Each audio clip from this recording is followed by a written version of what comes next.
You're listening to Lemon's Listening Library. Discover the story behind the stories with unique and raw conversations from the people who make your favorite books a reality. Welcome to this episode of Lemon's Listening Library. I'm your host, Randy Lemons, fantasy author, or RL Rose to those of you in the romance community, and I am joined today by my amazing partner in crime, Kathy. Kathy, would you like to introduce yourself? Hello, I'm Kathy Ireland, the wonderful sidekick to Randy. Yes, you finally messed up on your intro. It's not I always know. me. Let's see. So I read audiobooks and we kind of fuck around, joke around a lot. And I also own Phoenix Audio Productions. So we do audiobook production management. So we help you get your book into an audiobook. Hire the narrators. And she's also got all that stuff shit. coming up All in the kinds of future that you stuff. guys are going to want to hang out to So see. much. Yeah. And before we introduce our guest today, as always, we leave you in suspense as we go into our boring housekeeping notes. Just one more time, I want to give a huge shout out. You better wake up. Huge shout out to our L3 Human Voices Only event people who participated in the event that happened over this past weekend. Actually, this will probably be, by the time this releases, it will have been last weekend. But again, we want to give one more huge shout out to you guys. Such a great event, huge community. We encourage everyone as the clock app goes down at this point when this releases, what will happen has already happened, and as Kathy has said to the community, if you need a community as that goes down, come to our Discord channel. We have a great group of people you can join in and talk to. You get cool little tags, so if you're a reader, a narrator, an author, whatever you are, you get your own little room within the community where you can talk to other people that are in the same field as you. So super cool thing to check out. Lastly, if you want your services announced on the podcast, we do that. So you could do it on the podcast to let people know what you do and connect you with people who can purchase what you are selling. Let us know because we will be glad to help you out with that. Now, the moment you've all been waiting for. Finally, I'm going to stop talking. Our amazing guest, Harlow Savage, will you please introduce yourself to our audience? Hello, audience. My name is Harlow Savage. We're done. That's it. That's all you get. Podcast over. I'm Harlow. That was so and fantastic. I'm just kidding. I do what I can, I'm a spicy queer romance author, and currently I have 3 books out in a series called Monarchs of Eros, which is basically historical romantic fiction, and it follows people from history who are either rumored to be or confirmed to be queer.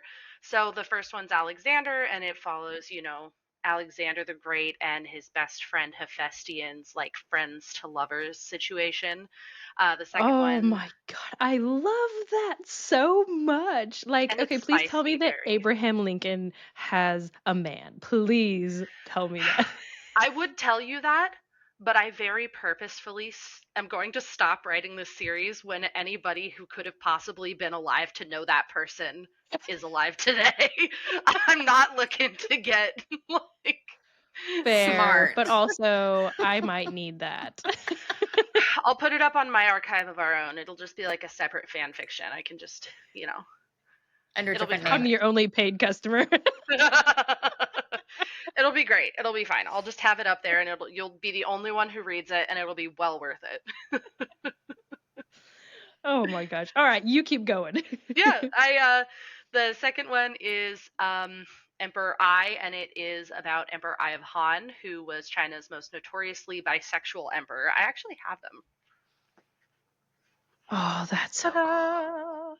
I don't have a copy of the third one right now because I am ill prepared apparently, but It happens. basically, Emperor Ai is really interesting because have you guys ever heard the story of the cut sleeve? No, tell me more. So this was a real thing that this very real emperor did. Um, he was napping with his lover in the palace, and he woke up before his lover did. Oh, as you know, as emperors do, they just kind of nap throughout the day. Oh, to be an emperor in China back then, you know what I mean? And he woke up before his lover did, and so he, instead of pulling his sleeve out from under his lover where he was sleeping, he cut his sleeve off. To try to get away from him without waking him? Yeah, to try and get up without waking him up. So he had to get up, and so he's just like, I have plenty of Instead of sleep doing and the stuff. Chandler hug and roll. Yeah, I don't think that was invented yet. Friends came out in like the 90s. That's fair. That's fair. But I mean, he should have known. He should have. Honestly, emperors should know better.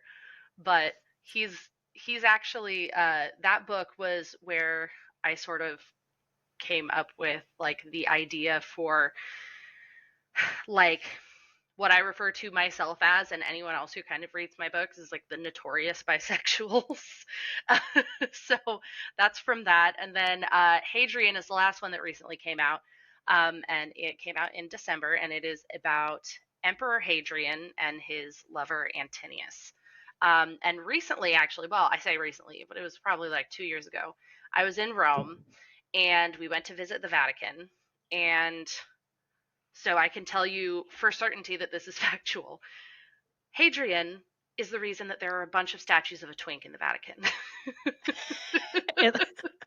Okay, because it looks good, or because like Well, so part of the story and part of the like history and lore, as you say, with Hadrian and his lover, is that at that time lots of people took same-sex lovers. That wasn't new. That wasn't crazy. But what was weird in his case was that they were actually in a relationship, and Hadrian actually really cared about this person. And there were a lot of people who did not agree with that. And so he was allegedly assassinated. And then once his lover was assassinated, Hadrian had him deified. So basically he dedicated a cult to his lover, and when the Vatican, came in and started taking all the marble and the gold and the everything from Rome, they too absorbed the statues of the twink into their fine hallowed halls. I saw them. They are there. karma at its finest. That's the kind of queer history I love. That's hilarious. So, I love finding historical things that have that in it, and I love finding new things that have queer stuff in it, right? So like growing up, I was raised with a religious family. They were Christian, and I didn't feel like, wasn't vibing, didn't feel it, didn't feel connected to it. And then I found Norse mythology as an adult, and I found the pagan path, and those gods. First off, they humanitize the fuck out of them. They fuck up. slap. They're not perfect. Yeah, Love the Norse but Pantheon. yes, and same with like, I think, what is it, Rome, same, like they're Yeah. all about just the sexual orientation. They're like dudes on dudes, women on women, let's just have a big orgy. I was like, Yeah. these are my people. You know what they say? They say, the Greeks invented orgies, and then the Romans discovered you could put women in them. Shit. Just I had saying. not heard that before. That is fantastic. Oh man. Yeah. So I what was it that was like, I feel like I need to tell these stories? Was there just your own passion within it? Was it something that like you feel like it's super unrepresented, which it is? Kind of tell us about that. Yeah. So, I mean, just from like a platform standpoint, I see the discrepancy in the amount of LGBTQIA literature and erotica and that which is straight and heteronormative erotica. And what's crazy to me is that things like 50 Shades of Grey, like all of these absolutely filthy books, nothing wrong with that. Well, 50 Shades of Grey I have issues with, but that's a conversation we can have later about BDSM and that sort of thing. But people in general have no problem with it if it's straight and heteronormative. But the second that it's gay or queer, it's fetishizing. how dare this be in, the public eye, that sort of thing.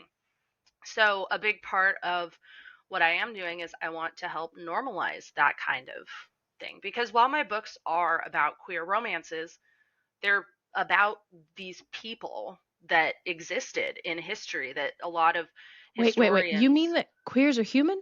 What? They You've are. humanized them? Oh my gosh. Except for Damn me. it. I'm just three raccoons in a trench coat. I'm not a human. I'm sorry.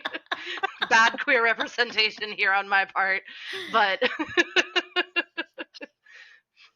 yeah, so it's just, I think it's important to, I mean, not even necessarily for the representation aspect of it, for, there's no, I have no illusions that, queer literature is going to become as popular in the mainstream as straight literature. But the fact that there are so many people who seek it out, like in Archive of Our Own, in Wattpad, in, like, they go to all of these other sources where it's being written, and written well for the most part.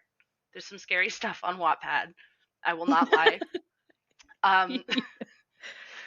How many people have followed this? Are you serious? Okay. The tag is what now? Yeah. I have a folder on my computer of all of these tags that I've come across on Archive of Our Own, short deviation, that I have come across that have just made me stop and go, I'm sorry?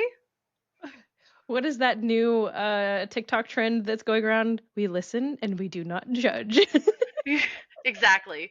One that's not crazy as I maybe cringe, but I am free. One that I saw that I thought was hilarious was misuse of butt plugs. Oh yeah, sexually charged classism. Spoiler alert, anal sex. There was one more I was trying to find. Every time I'm reading through fan fiction, which is way too much, every time I see something that just, like, kicks me in the giggle dick, I'll screenshot it. I can't find any others right now, but Oh my god. Oh my god, Kathy's gonna hate me and you. I say shit all the time, and I'm like, okay, I am a female, and I'll say, like, oh, that sucks balls, or, like, just like some very, like, I'm right there with you. If I had a listen, man, penis, this world would be running. as a they bisexual woman with penis envy that could rival Lance Armstrong's desire for his missing testicle back, I hear you and I feel you and I see you, and I want you to know that you are seen. Finally, my husband, and we just talked about this in the other one, but I have to say it again. My husband describes my personality as a 14-year-old boy.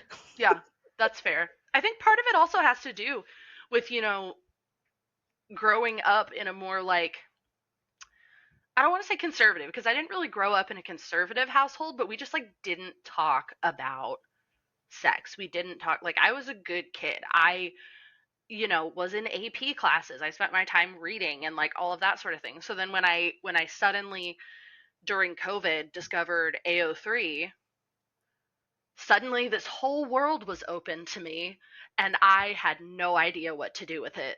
So now I'll make the jokes, and my husband's sitting there going, ma'am. Really? You are with me. Yeah. Oh yeah. Oh yeah. But it's funny. That's actually how I advertise for my books when I'm at cons and stuff. Is I have a whiteboard that I hold up that says, "Where do you read your fan fiction?" And then if someone looks at me too long, I'll be like, I see you. And they come over and I'm like, Busted. tell me about it. I'll be like, I won't tell anybody. It'll be between you and me, Um, so that's super fun. But basically, it's because, then circling back to, like, why I write it, it's because I know that the people who go to fan fiction websites are going to be my audience, because they're the ones seeking out this type of thing. And Yeah. as someone who actively reads it, and I think there's also something to be said too about being a woman reading MM or MMM plus or whatever. Partially there's partially just the queer experience aspect of it, but I think that there's also something that's really important about women being able to enjoy explicit literature without feeling the need to self-insert themselves and feel objectified. Right. Yeah, and that's a talent. Like that's also like, let's do some self-healing, let's do some self-work. Let the Yeah. story be. Let the story be what it is. And I feel like sometimes it's easier for women to see and appreciate the spicy romance between two men and then not be flashbanged by words like folds or that kind of stuff. And it's hard when you're reading something and you can recognize yourself in a character and you don't want to be there. Right. Yeah. So I have a guilty pleasure that I have to tell you about because I feel like this is a safe space and I can tell you. My body's Do ready. you know have you ever watched My Hero Academia? Have I Yes. ever watched My Hero Academia? Yay. Okay, perfect. That's So, one of the main fandoms that I write for on Archive. Don't tell anyone. oh, please send me your stuff because so I have a guilty pleasure of Bakugo and Kirishima. Deku. Oh, okay. I respect Bakudeku. I do. I also, however, wrote. Hate it. I'm really telling on myself right now, but I wrote a 45-page dissertation length paper about why Bakugo and Kirishima are actually gay. And it like references, the subtext and the queer coding of the characters, and then all of that sort of because I'm a psycho and I see it and then it's in my head and I need it to not be in my head, so I write it, and that's kind of where it all comes That's from. fan fiction though. Like that is the birth of fan fiction of like, okay, this author wrote this story intending the path to go this way. But there could be a What? door right here if we just put it there. No, exactly. I actually last year I attended Tucson Comic Con and I held a panel called "How to Write Good Fan Fiction," and it's mostly a lot of what I went over is that if you're just getting started, you start with one change, one thing, because what I hate more than anything is reading fan fiction and then How are we on Mars? yeah, I'm Like like, in the fan. well, it's not even just that. It's like I'm reading fan fiction and the characters aren't even the characters anymore. If you write something out of character, I'm no longer reading a fan fiction about the two characters I wanted to read. I'm reading someone's random Yeah. fiction as Change the far as name, change the names. world. You've got yourself a book. Congratulations. Good job. Go get published. I want to read dirty, dirty things about my favorite aged up characters. All right. That's all I want. But yeah, I express that the way that I write fan fiction and the way that I also write my books and everything is that you have to take where they start in canon or in history, what's known, right? And who they are as characters, and then think, this is where I want them to be. How can I get them there in a way that makes sense and is true to their character development? Like, I will shamelessly write soft Bakugo every day, all day long, but I have to explain to the audience how he got there, Yep. what he's dealing with that has finally allowed him to be like a soft person. And because it makes sense in my head doesn't mean that it's going to translate, right? Yeah. Yep. So, yeah. Hey, Kathy, do you have a question? I did, Yeah. but I didn't want to interrupt. So I was just kind of listening to everything you said, and I feel like that the romance community is somewhat embracing some of this because reverse harem has been a gone through a huge growth spurt. Oh, yeah. Amongst readers, and I mean that is oftentimes including male or sometimes If there female aren't swords singles. crossing, I don't want it. Right? So I feel like that's growing, like the Yeah. whole, not, no pun intended, but Genre. the genre Yeah. is definitely growing and Yeah, bringing absolutely. more of that into the space. Yeah, absolutely. And there are a lot of really wonderful queer authors that I have met in my journey, as an author. I mean, I wrote Alexander in 2021. I think it started out as a NaNoWriMo, um, but, of course, because they are approving of generative AI, we don't support that anymore. But at the time, it was something that I was doing, and it was very helpful for me to get the book up and going.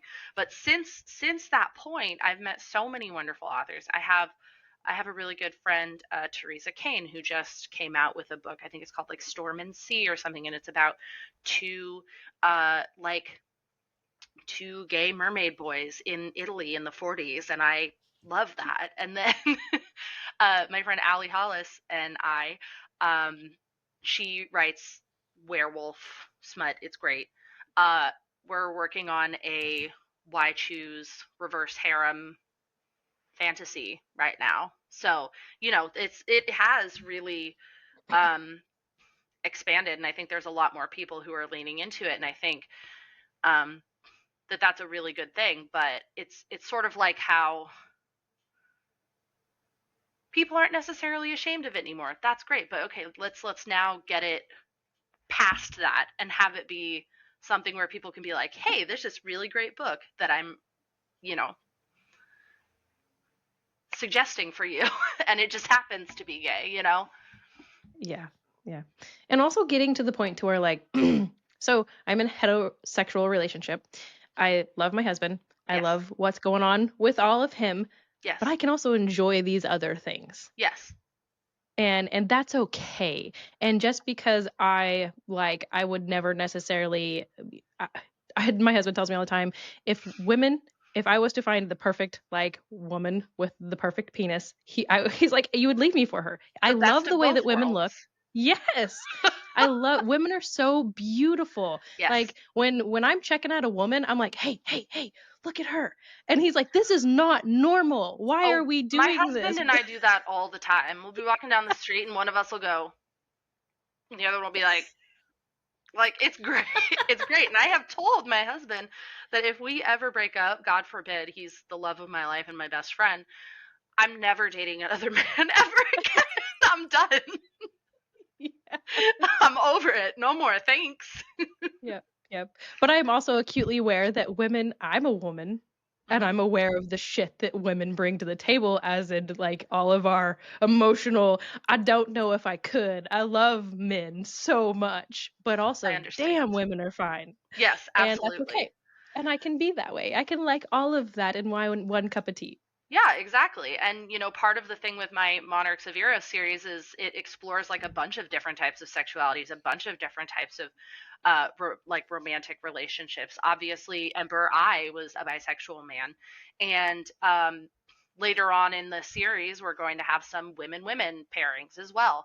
The fourth book that I'm working on, it's not going to be coming out until 2026, but it's my first official triad relationship, and it's MMF. Because you'll have some relationships where this person likes this person, but also likes that person, and then these two don't really enter. This is my first like full triad where they're all into each other, um, and it also takes place in Rome. But that's all I'm going to say about it right now. And then later on, also there's an individual who was asexual, that's also going to be popping up. So we're looking. I think that a big misconception is that just because something's gay doesn't mean that it has to be just you can be gay and also sleep with men and women and theys and whatever, and like have healthy polyamorous relationships. And that's also a big part of what I do and I try to do. And even on my AO3, um I have some hard limits about things that I will and will not write about. Because going back to what we talked about with 50 Shades of Grey, poor representation of kinks and less represented communities can be more harmful than helpful. So whenever I'm writing a kink or queer sex, just in general, because queer sex is not as easy as penis in hole, there, we're done now. There's a lot of prep that needs to go into it a lot of the time. And if you just skip over that or make it seem like it's this horrible, dirty thing that we don't talk about during romance novels and stuff, then I feel like that's more harmful. I think if you integrate the foreplay and the prep and like all of that sort of thing into the romance, into the fantasy, that long term it's really going to help not only be educational but also to destigmatize that aspect of queer sex. And whenever I'm writing a kink that I don't know much about, I'll always make sure to do research ahead of time, because my worst fear is that somebody's going to read something that I've written and then accidentally hurt somebody. So I make sure to be very careful about the way that I represent things that I'm either not very aware of or aren't necessarily very represented. If that You'll makes sense. write the first, like I can just imagine people like at the beginning of their book, it says, please do not try these things at home. But also Yeah. I've researched this and I think this is how you can do it. Yeah. I really try to make it in a way that, I feel like one of the biggest issues in the romance, book literary community is that it's not realistic. And I know that there's a certain aspect of the fantasy, but in my opinion, unless you have like an in-universe reason why certain safety measures should be skipped, like for example, I don't know if you read ABO, but I certainly read ABO, like Omegaverse content, and the Omegas are self-lubricating, and okay, that makes sense, and that's how that can work in a male-male relationship without needing that sort of prep.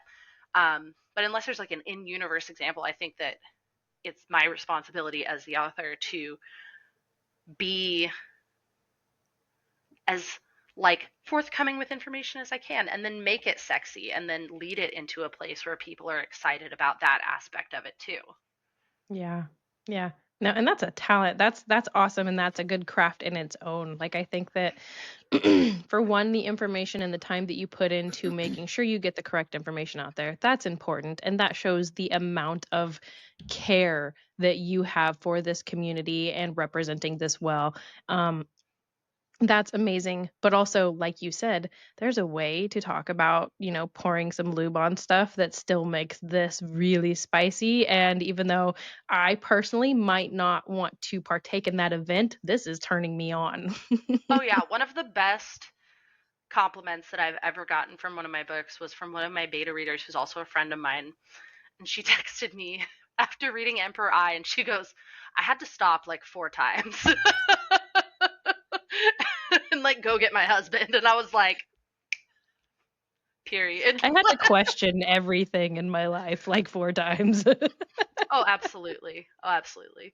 And it's part of the fun about writing them is that I get really into like their personalities and stuff, and their banter and their dialogue and everything, and things beyond the sex. And of course the Monarchs of Eros series is very sex focused. Whenever I do pitch it to people, I'm very clear to let them know that it is explicit. I don't believe in fade to black. I believe that if you buy the whole book and pay for the whole book, you get the whole book. You know what I mean?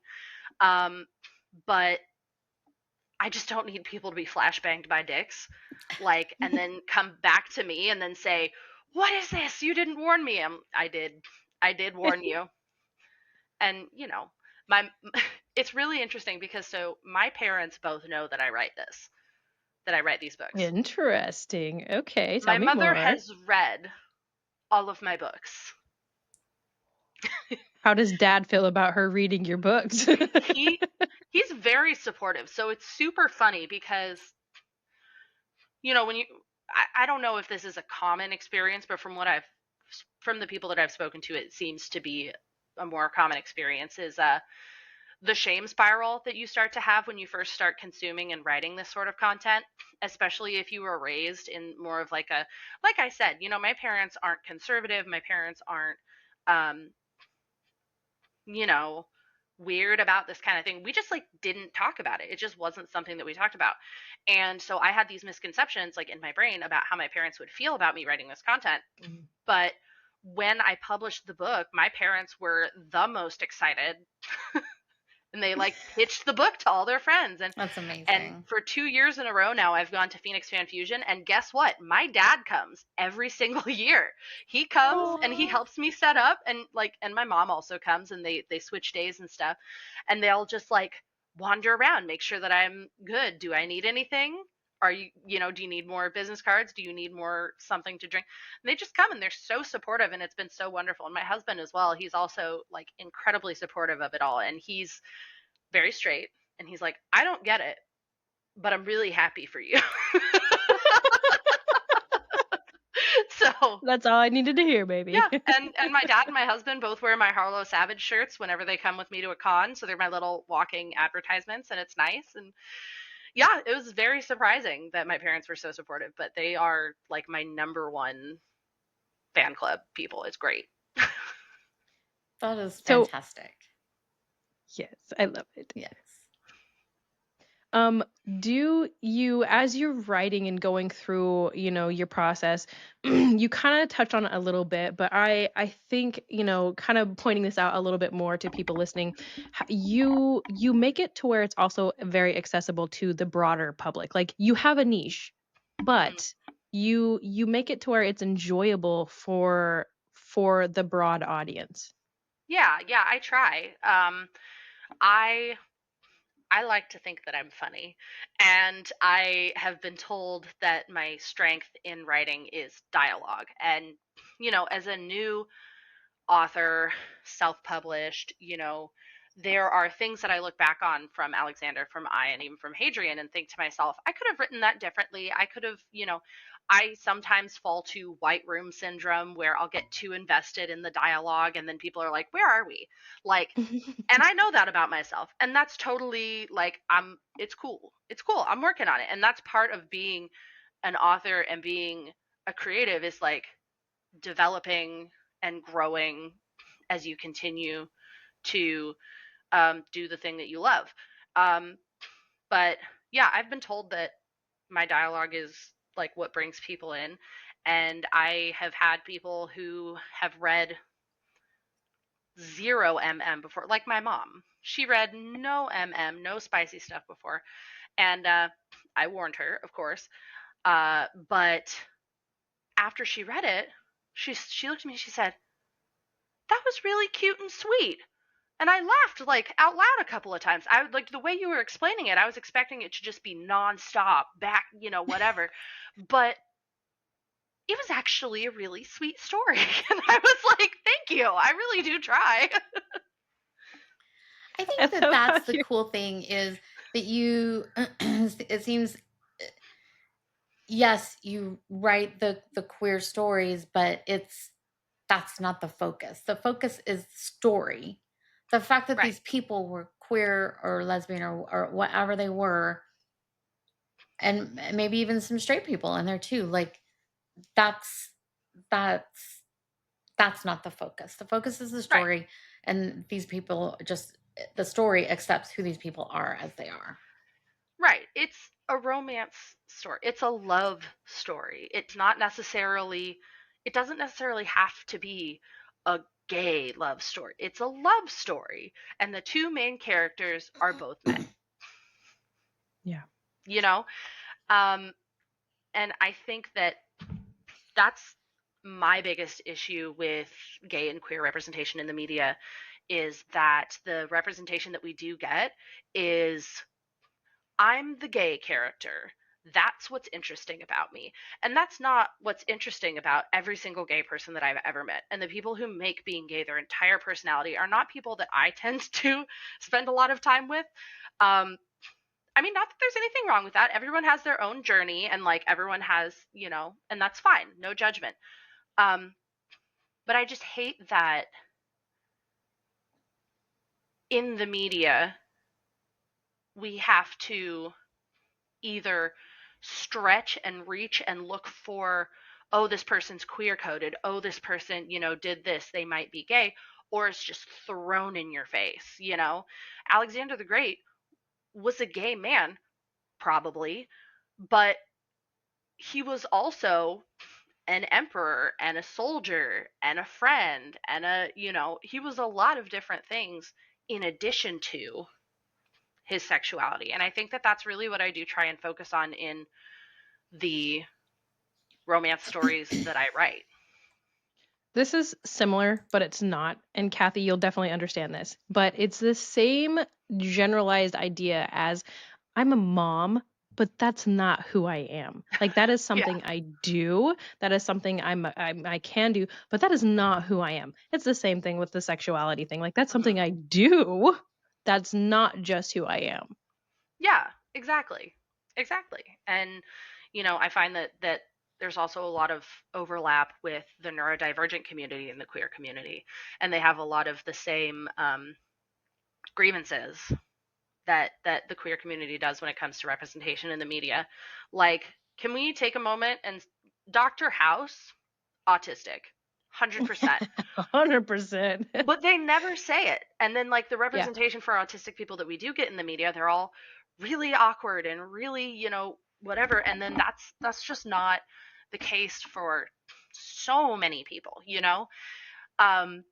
so it's sort of like the same thing. It's an all or nothing. It's either this person is this and it's been said and it's been beaten to death, or you're reaching a little bit. Why would you say that they're this when it hasn't been, So I strive to find the middle ground of, yeah, they're gay, it's clear, but also it's not everything about them.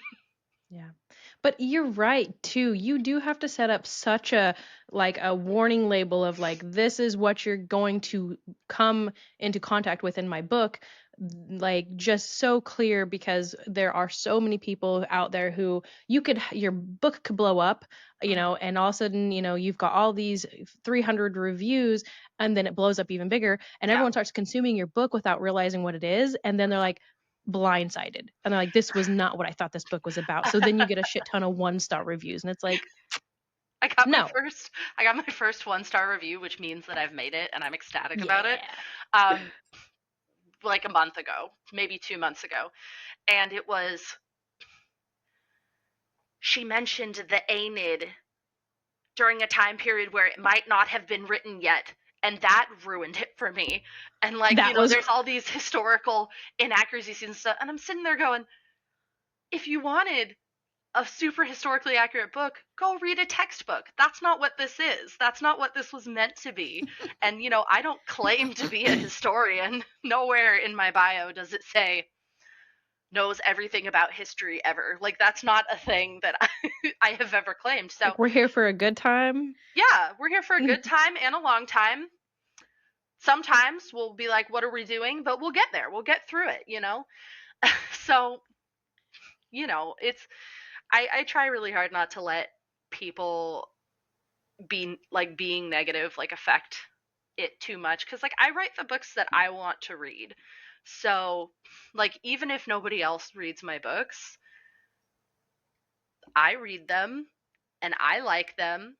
And it was a story that was in my head and now it's out on paper. And so I can focus on other things. Cause I have to hyper fixate on stuff. So it's if it's up here, I am not doing anything else. So, and I think that each book, each story is an opportunity for growth as my career as an author, and nothing's going to be perfect. So, yeah. I love what you said about the growth thing too. And that's something that people can take and look at in all aspects of their lives. Me and my husband talk about, we are not going to be married to the same two people, the same two personalities in 10 years. It's And I about said that to growing Kathy one together. time, and she's like, "Wait a minute, you're gonna be married to different people?" I was like, "No, but different personalities, I was like, why are we yes." planning on this right now?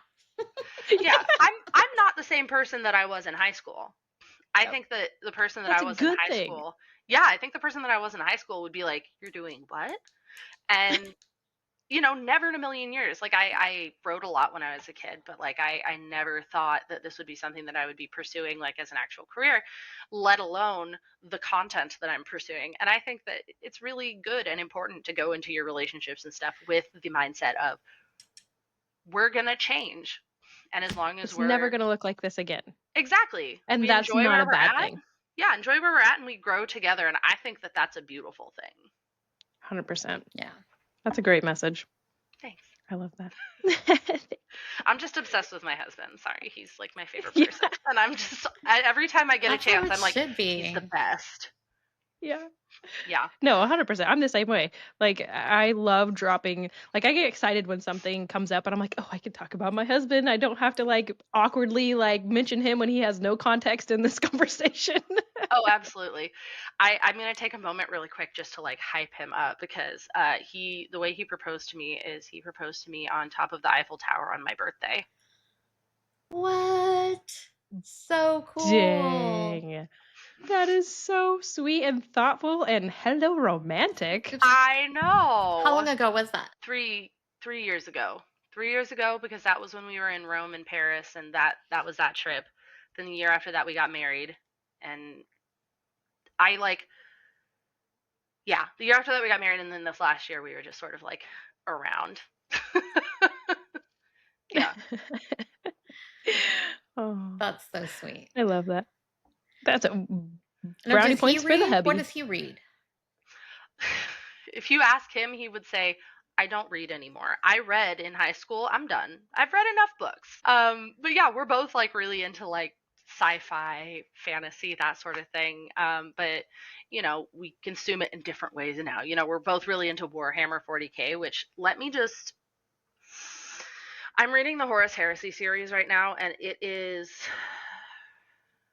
53 books.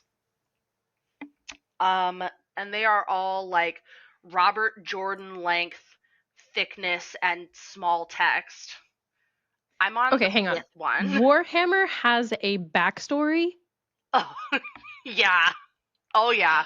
It's yeah. It's one of those things that if you ask somebody who is into Warhammer, like who's the God Emperor of mankind?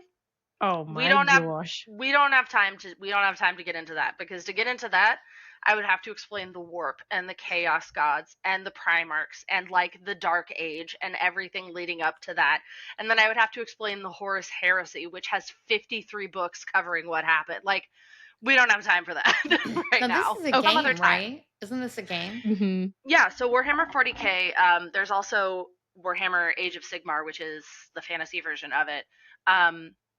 It it's like there are video games, there are books. My husband and I play the tabletop, so we have like the little figures and we like measure and like roll dice and stuff. Um, yeah, it's very fun. But we're also like a Magic the Gathering household and a Dungeons and Dragons household, so like it's not that much of Yeah, yeah. I constantly tell people that I am the embodiment of a bard in my real life. Oh, honestly, all storytellers are. I Yeah. just think that they are also multi classed. Like they're Yeah. classed into other areas too. Oh, you're a bard sage. That's very interesting. Or yeah. I think I have too much incense in my house to not put at least one into wizard. You are literally creating magic. Yes, yes, wizards can count into that. Amen. Yep, I'm totally a bard rogue. I feel like I'm just like, yep, I'm that person that's gonna just do some crazy stuff and go jump off something and think that they're gonna be able to make that happen. Oh yeah, and I mean, like, I also grew up a musical theater kid, so like there's a lot of that in my history as well, with like the storytelling and then the maladaptive daydreaming turning into something else, that sort of thing. uh But Yep. I was part of a nonprofit organization called Kids Unlimited for 12 years. And then once I aged out at 18, I went back and I taught voice, I taught dance, I taught like the classes there and everything until I had to move for, job, college stuff. But oh yeah, Bard all everywhere all day long forever and ever. So how does the musical side of that how does that play into your writing process? Yeah, I draw a lot of inspiration from music, I think. Um, not in like I know a lot of people say that, and that's kind of one of the things that you hear people say, and you're like, yeah, all right. But when I say it, I mean like a majority of the sex scenes that I've written have been written to Daddy's Home by Usher and Sex Therapy by Robin Thicke. So like it's not like deep, but it helps, It works. It sets the mood. It does what it does, But I think that, telling stories through music is like one of the best ways that you can do it. I have been a fan of Epic the Musical since it first started being written. And the fact that the Ithaca Saga just came out and it's the end of it, I'm devastated, but also so happy that like it wrapped up the way that it did. And I've been playing that on loop forever and ever. And I think that, music is one of the most cathartic, most, I don't know, meaningful ways to express emotions through stories and stuff. I'll sit and I will just like sing for hours when I'm home alone. I'm sure that everyone who's ever been home alone can relate to just finding the karaoke on YouTube and just, pretending like you are in. Unfortunately, my kids will let you know I'm not home alone, and they are not tone deaf, and it is, it is, yeah. But I don't care. Oh yeah. Well, I've had like vocal training for like 20 years, and one of my favorite things to do is to go to bars and like drink because I'm a lightweight, so it only takes like two beers for me to be like, I'm good, we're chilling, and go up to the thing and you good, you got it, and then just sing Whitney Houston and have people be like, what just happened? Damn. But I just got catfished.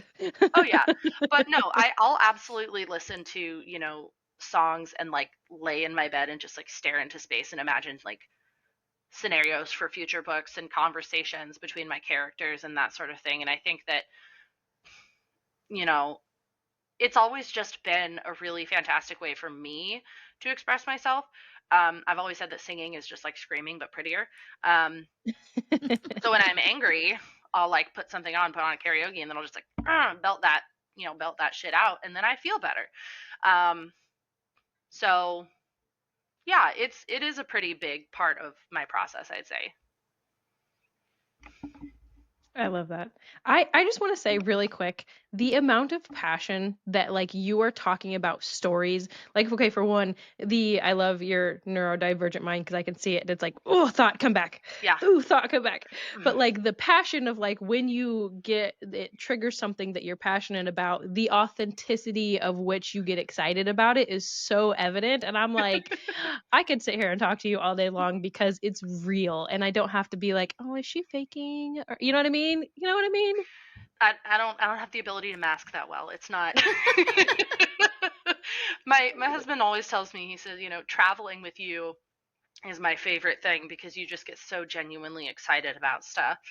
And we're in Venice and it was like raining and he was super bummed that like it was raining on our one full day in Venice, and I went out and I was like, it's so magical. Like we're in Venice and it's raining and we have umbrellas and we're going into cafes and we're drinking coffee and we're eating tiramisu and we go into that one bookstore and it smells like rain and it's perfect. Yeah. Yeah, I just try to lean into the things that make me happy like that because That's how you you know should do. Yes. I think everybody's gone through a period in their life, and if they haven't, they probably will, where you sort of like strayed away from who you are as a person, and that happened to me in like college. I tried to be somebody else that I wasn't really, because you grow up and you think, oh, I have to be this, this, and this, but looking back on that time, I don't fault myself for doing that. I think I needed to do that to return to, where I am now and leaning into the things that I love and not really caring, what other people think about it. Yeah, I don't believe in regretting things. I think that this is something that I picked up from my brief time as a Lutheran. Is everything in life is either a blessing or a lesson. So Yeah, I just try and 100%. keep that mindset with my new pagan outlook on life. Yeah, I don't think I that love it. phrase has to have anything to do with religion. It just That's fair. is a Yeah. good. I just picked up that Yeah. phrase from, I can't remember if it was my mom or From from your someone that time I in went to that. church with. And so I look back fondly upon it and go, that's a good thing that I took from that. I needed to take that from that. And that's why I, Latched onto experienced That's that. good. Hmm. You're like, that was the one thing that the good stuff came out of it. That and my Lutheran Campus Ministries beer opener. There's always the positives, Harlow. Oh God. You have to find the positives, really, in anything. It's so rubbed raw, like you can't even really see it anymore, but I know that I was popping one open for our Lord Jesus Christ. In my heart. Oh man, that's great. Oh, yeah. We skipped over something that I want to point out to anyone listening who is trying to market their books or market themselves or market their brand, that you did very, very well. You narrowed down exactly who wants to read your book, the people who read fan fictions, and then you're leaned into it. First off, just getting a real look at your content and who wants to consume it, that is the best and first thing you should do. Even though you're looking at yourself and you're like, oh, I'm writing this because it's something I would want to read. Well, tell me about what that looks like for the generalized public, because that is the key to success. Yeah, absolutely. I think that I've done pretty well for myself as an independent author.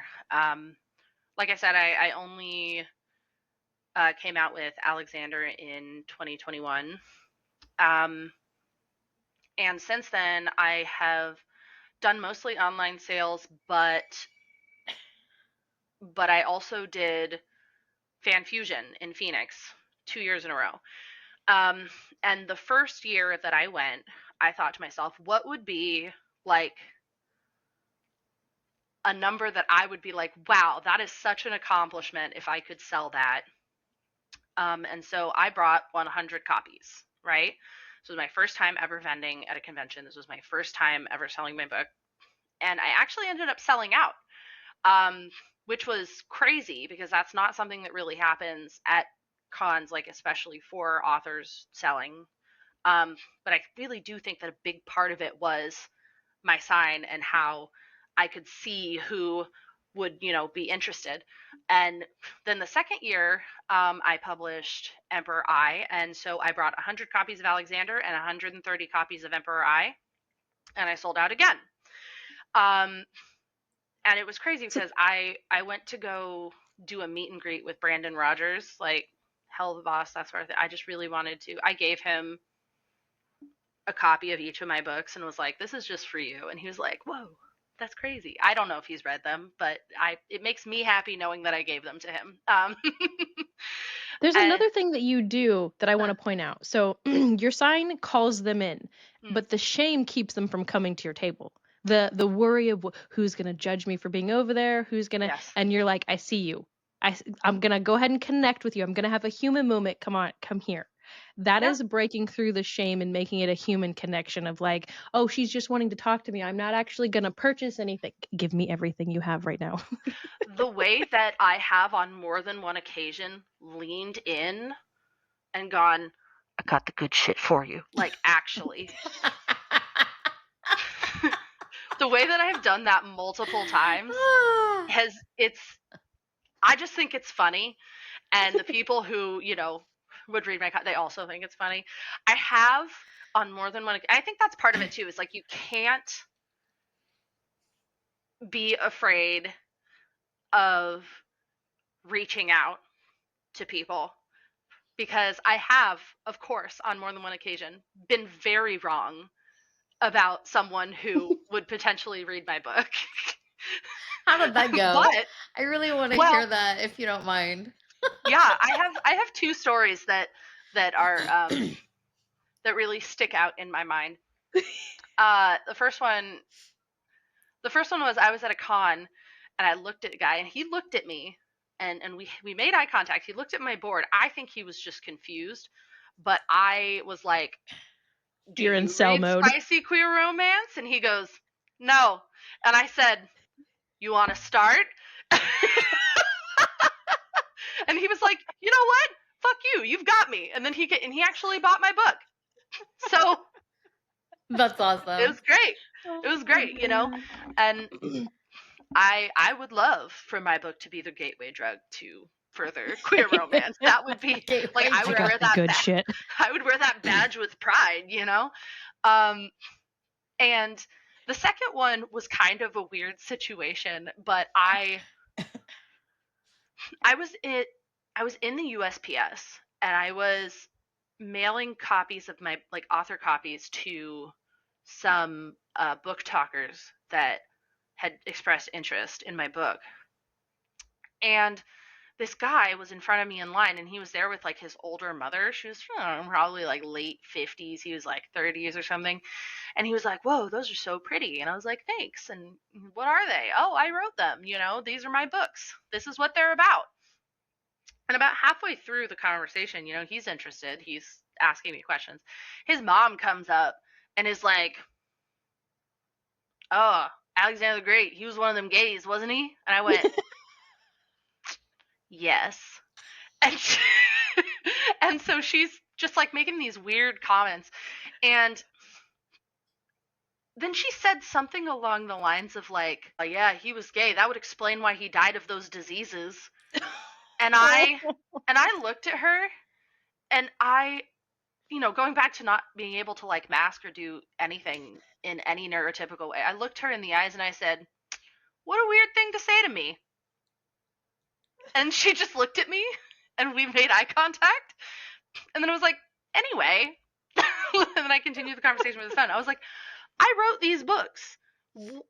In what world would I be on your side for this?" Right. And the only thing I could think of was, "Wow, what a weird thing to say to me."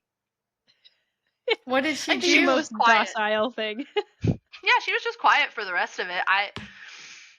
I'm all here for shaming homophobes in a way that does not escalate the situation, you know? Obviously I could have been like, "Fuck you, why would you say that?" You know, it's the similar vein of why I like Chick-fil-A, because I force them to take my dirty gay money. It's just good fucking chicken. Their chicken and their sweet tea is so good, and every time I hand them money, I'm just like, blow a little extra. Did you end up Yeah. giving the son a book? I didn't, but I think that he purchased it online later, actually. Really? It's like, I can't do this right now. I'm here with her. He's like, I have to to deal with Noelle. I'm sorry. Like it was a moment. And that stuck with me. But I think partially it stuck with me because over the time that I'd been selling my book and everything, I'd been so inundated with these positive responses and these positive, supportive people, and everyone's just saying, "Wow, I wish that I could find more books like this. I'm so happy that you wrote this. Thank you for writing this. I really enjoyed it." Like that sort of thing. That I kind of forgot that a lot of people kind of fucking suck. So it was So like, you're telling me you don't get a lot of backlash? Like the majority of what you get is support. You don't get like the shitty comments or the that is fantastic. That is, we are doing it, guys. Like we are moving the needle in the other direction. no, exactly. And it's, you know, of course, there's always going to be people, one or two, that are like, "Why are you doing that?" You know? But I would say that 95% of the comments and the feedback and everything have been positive. So it's, I haven't, for those of you watching, I explained earlier that I have an elderly wiener dog at my feet, and she's demanding my attention, Was so I'm her going to pick name her up. O? Is that what you said? Oh, no, her name is Gretchen, Oh. and she is a wiener. She's a long-haired wiener. Yes, she is. Oh, look at her old lady Little face. gray Oh, hi, You can sit in my Gretchen. lap, but you have to be good. Aw, that's sweet. Whenever she wants my attention, she'll just come up and just like do a little jump with her front paws and go, oh. And I'm like, okay. Okay, I hear you. That's Okay. so sweet. Her love language is pets. I love it. Her love language is pets. She's very, she's a little codependent, but that's okay because I encourage it. Aren't most dogs, though? Yeah. I love dogs. Yeah. They're so cool. Aside from my husband, this dog is the love of my life. Like, Oh, I love that. yeah, we got her about a year ago, and she is 11. Oh my God. Wait. Oh, she's new to your life and she's an old lady? Well, so she, she was my mother-in-law's and father-in-law's dog, but they had 3 dogs, and then there was something that happened a year ago where we offered to help with one of the dogs, and so we brought. I'd known her for a minute. Madam, don't climb on my desk. We offered to have her stay with us, and then after everything blew over and everything, they were like, we can take her back now. And I'm like, the hell you can. That's a negative Ghost Rider. That's a negative Yeah. Ghost Rider. I love this dog and she loves me, and I would cry actual people tears if you tried to take this dog away from me And now. crocodile tears, too. Oh, crocodile and people tears. Right? Oh, Aw, that's so cute. sweet. Yeah. That's cute. She's my little So- buddy. She sits next to me at the desk while I'm working. Oh, she's your little rooter, not rooter. What is the I think word I I'm trying know. to think I of? think I know what you're talking about. She's rooting for me, so she's like cheerleader. Yes, thank you. I see you. Same. I knew forget exactly words. what you were talking about. I'm like, you know that wet stuff that falls out of the sky? Rain? Mm. Yes, rain. Sky Fuck, tears? I'm an author. Sky tears. Dude, people ask me all the time. They're like, "How are you an author and you don't know how to spell?" And It's I'm called like, spell check and an editor, bro. that's a good fucking question. My husband does it. My husband, okay, Kathy, I have to tell you this story too. So we did a advertisement for a client, and she won our book contest. And memoir. Okay, that's how I say memoir. And she messaged me back, because she wants to put it on her stuff, and she's like, "Did AI do this? Because this sounds very." I was like, "No, I did it, and I will fix it for you 100%." But now my husband has taken it upon himself to start correcting me in real life of like how I say things incorrectly. Yeah. I was like, "Boy, if I wanted to know that I did not say things correctly, I would listen to other people who have already told me in the past. And do you see that I still don't give a fuck?" Yeah.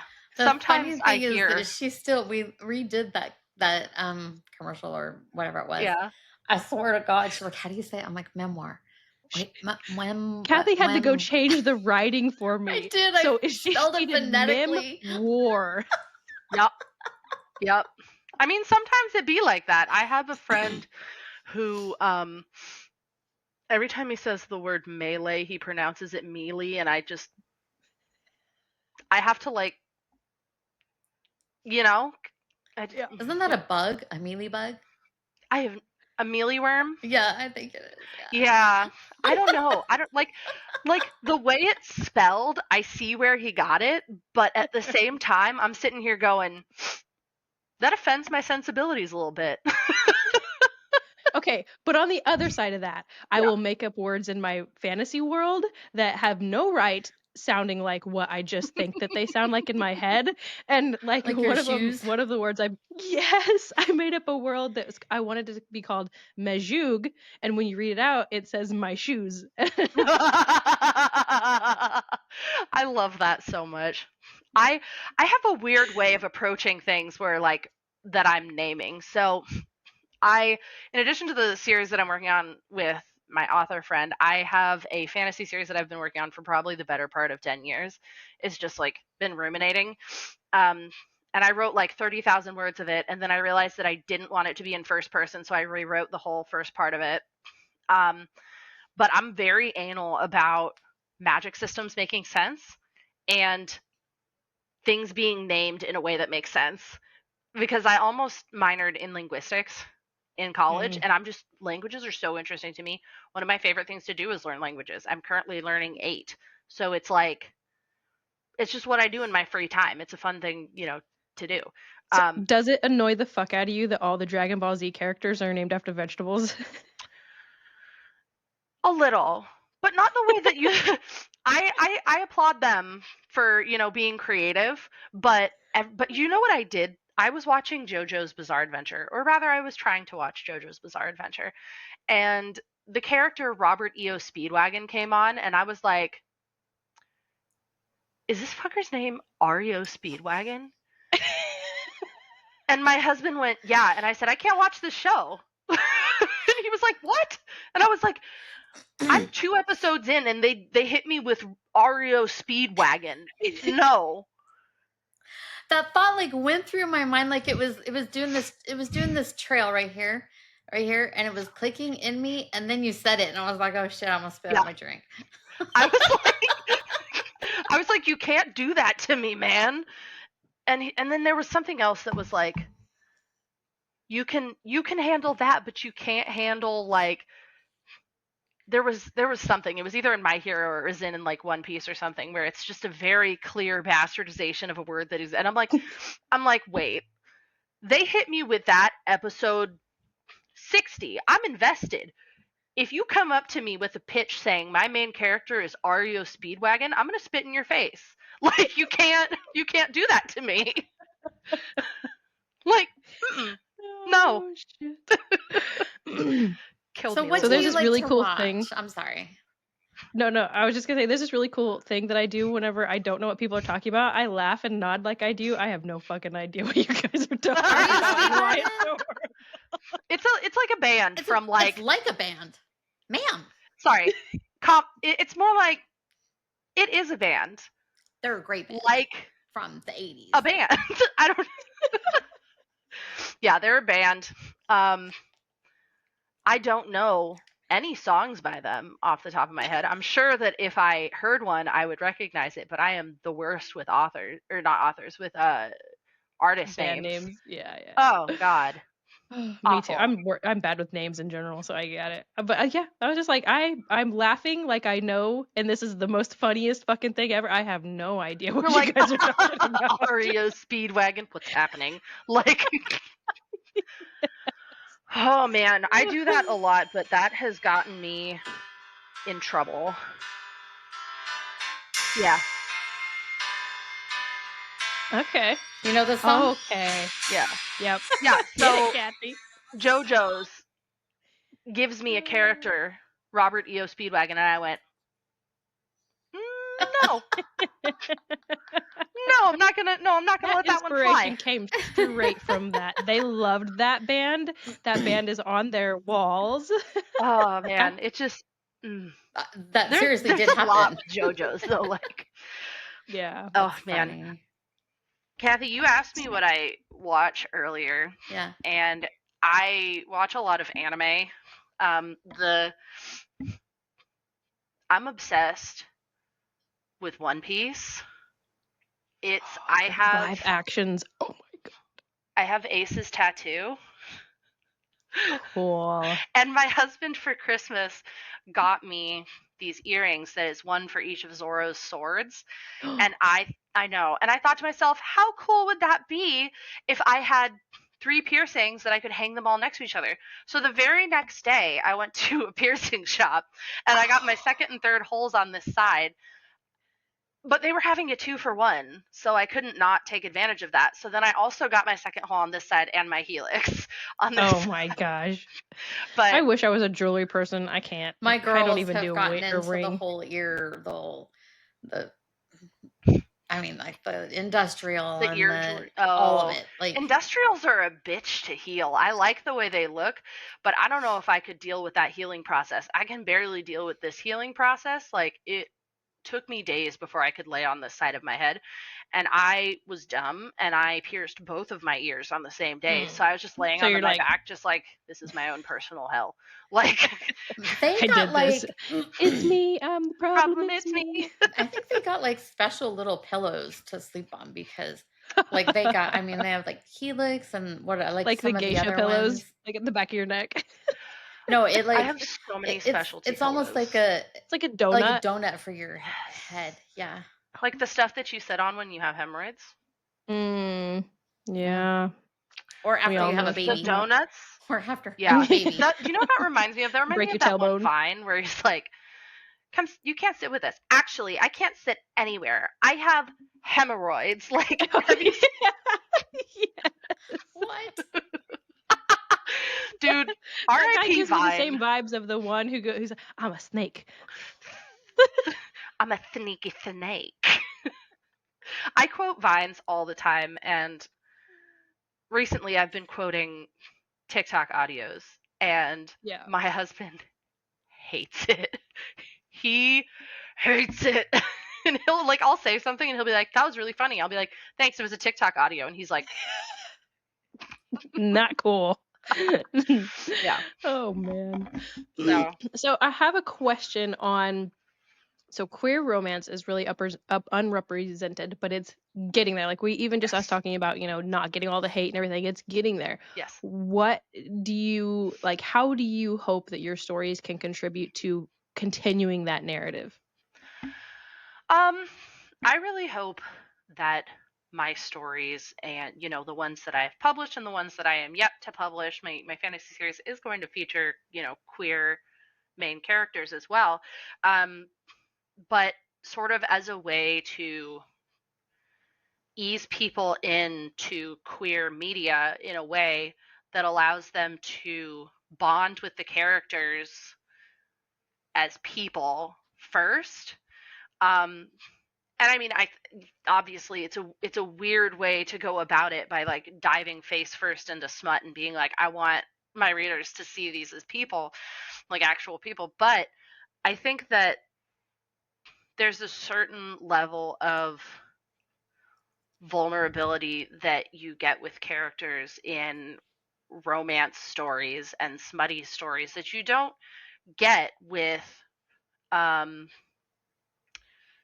just like your standard fiction book. That I think that it provides an insight to the person's like queerness and gayness without having them have to say it all the time, Yeah. and I think that that's really important. And I think also that if people read my books and they decide that they like books that have more accurate depictions of queer sex in still sexy ways, I think that that would be a really good positive. I don't know. I just hope that people read my books, connect with the characters, and really just enjoy the stories, because that's what I wrote them for. I wrote them because I wanted to read them, because people around me wanted to read them, and I don't know. They've honestly already surpassed what I had originally hoped for them. Yeah. So Your definition of success, you're like, check. yeah, I'm like, sold a bunch of stuff. That's really cool. And now I actually, exciting news, signed a contract with a smaller publishing company last year. Congratulations. Congratulations. Thank you, for a monster romance series. And it is, the first one has to do with a minotaur. That's all I will say about it. But it should be I'm coming out listening. sometime this month. Should. That's so cool. So Congratulations. That's huge. thanks. Yeah, I for sure almost cried when I was on the phone with them. I was like, really? Because I had this idea, and I can't go too much into it without like revealing what it is. But I had the idea, and I pitched it to them, and they were like, "That's pretty cool." And I was like, "You think?" And they're like, "Yeah." So, Let's do this thing. yeah, just watch out on my social medias. I'll post about it when I can. Yeah. Very cool. Speaking of social medias, actually, hang on. Before we jump into that, let's talk. What do you have? Okay, so that's one thing you have coming out. Is there anything else that's coming out or in the works or coming down the pipe? Yes. So this year, in lieu of publishing the fourth book, because I needed a minute after writing the Minotaur book in like December, January of last year, I am doing an omnibus for the first 3 of the Monarchs of Eros series. I am doing like a special limited edition, beautiful cover, maps on the inside, art of some of the more fun, spicy scenes. Omnibus on Kickstarter. So that's going to be coming out, I think, September, maybe August, something like that. I'm currently working with my illustrators and my cover artist and all of that sort of thing. So that's going to be coming out, and it's going to be limited edition. I really like limited edition, really fancy cover books. So this is just really following the trend of me doing the things that I would want for me, like myself. So, Yeah. so that's coming out this year. And then hopefully I'll be able to share more about the fantasy series that are coming out later on. But that's pretty much what's going on right now. Very cool. Love it. Thanks. So, awesome. getting back to your social media, Yes. where can people find you on wherever you are? You can find me on Instagram, Blue Sky, TikTok for now. I don't know where I'm going to go after that. 4 hours. I know. X. God, I don't even know. Where else am I?